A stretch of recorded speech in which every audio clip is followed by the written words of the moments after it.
Okay, this is lecture 14, 3 of 3, our last slide for this. We're going to talk a little bit about this gate control circuitry. So to start, we have the pain fibers, which is hard to see, but right there in magenta. The pain fiber comes into the dorsal horn, and what you can see is that that's the primary somatosensory that's going to synapse at the secondary somatosensory before it goes up to the thalamus. This Right guy, there. the pain That's gonna come down secondary. here, yeah. Yep. And then he's going to go up to the thalamus. Okay. So perfect.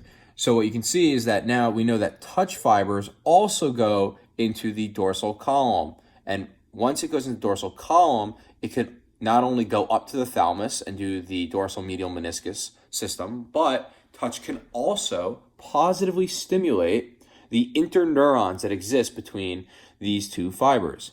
So because the blue touch fiber comes in and he positively stimulates the red interneuron, the red interneuron is supposed to release enkephalins, and enkephalins will bind to the opioid receptors of the pre- and postsynaptic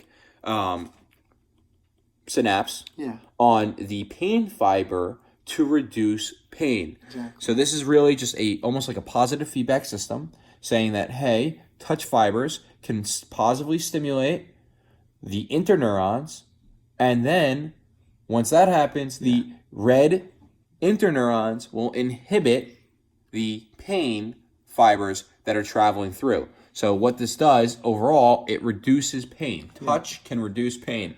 So when a kid is really young, he hurt himself, and his parent is rubbing his arm, this could reduce the pain because the touch fibers will positively stimulate the interneurons. Interneurons will release enkephalins.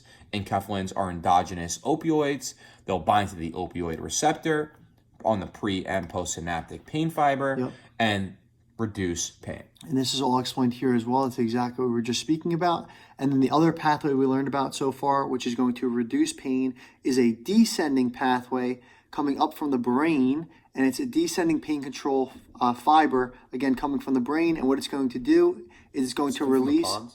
Is it coming from the pons? I think it was coming from the pons. I thought it was just coming all the way from the... Sorry. Go ahead. Okay, we'll figure it out. Yeah. We should look that up then. Anyway, this pathway is going to come down, and it's going to release norepinephrine, or noradrenaline, which is from the locus coeruleus, or it's going to release serotonin from the nucleus raphe magnus. Both of these guys, noradrenaline and serotonin, are going to come down and do the exact same thing as we were speaking about earlier. They're going to positively stimulate the interneuron, and the interneuron is going to release enkephalins, right? These guys are going to then bind to the opioid receptors, and it's going to inhibit the pain pathway. So let's see what we have here. It activates interneurons. Both neurotransmitters are released in response to pain, basically as negative feedback. Yeah, and we said that's important right there because this does act as negative feedback. You first have pain, right? And then it tells the brain to release these... Descending pain control fibers. Yep. Then those will stimulate the release of noradrenaline and serotonin from these two nucleuses. Yep. Noradrenaline from the locus coeruleus and serotonin from the nucleus raphe magnus. And then those will come down, activate the interneuron, and then the same thing, like you said, enkephalins will be released and inhibit the pain fibers as a negative feedback system. Okay, so both of these guys basically will do the same thing. They just do it through different means, but they're both going to stimulate these guys, which are going to bind to the opioid receptors, and it's going to inhibit the pain pathway. Very important. Last thing we have written down is phantom limb syndrome. Phantom limb syndrome is just this concept that if someone's having nerve pain or someone's having pain, even if you have to amputate that body part, and if you get rid of that body part or that limb, the person may still have pain, which seems to be originating or coming from that region. So it's a pretty wild thing, but that's exactly what it is. And also, before we get rid of this, is although we did not write it down, a few things that drugs-wise, we know that NSAIDs, for example, aspirin, is going to inhibit COX-1 and COX-2, which is cyclooxygenase. Yep.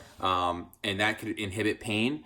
And if that's not strong enough, because those are pretty weak. Because they work on prostaglandins, right? Yep. They work on and those come from arachidonic acid. Yep. Prostaglandins stimulate your pain pathway. We learned exactly. And then we also need to know that there's morphine. as well. Morphine is what? An opioid. Yep. An opioid as well. And this is why we know that these are the opioid receptors. So these are another way to stimulate or activate the opioid receptors.